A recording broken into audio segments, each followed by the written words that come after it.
Where do broken hearts go ba? Aba, hindi raw sa MRT3, lalo ngayong Love Month kung saan ang mga sakay wala raw ligtas sa paandar hugot lines ni Cupido. Next station, I can show you the world. O baka naman sa Ayala View so much kayo makikita. Sino ang pipiliin ko? Mahal ko o mahal ako?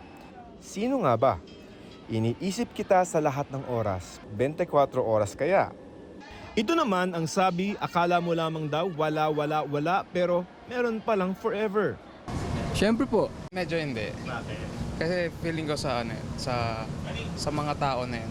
Sa buong buwan ng Pebrero, para sa mga in love ay mas mararamdaman nyo ang diwa ng pag-ibig pag dito kayo sasakay sa isang bagon ng MRT kung saan may mga nakadisenyo na pang Valentine's Day.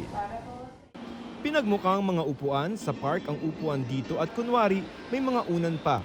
At para kompleto ang Valentine's feels na bigay din ng tsokolate ang pamunuan ng MRT3. Pero merong isang nakakakilig na tagpo na hindi pinaghandaan ng MRT. Ang magkasintahang sina Mac at Yen, hinatak lamang nila para sa photo op sana pero nagulat na lamang ang lahat ng Ang sarap lang po sa feeling na may kaya palang talagang panindigan ka. Meron talagang tao na mag-i-stay dyan sa'yo. Kahit ang hirap-hirap mo nang intindihin minsan. Yun po. Yeah, congratulations. Thank you, love. I love you. Love you, Mark.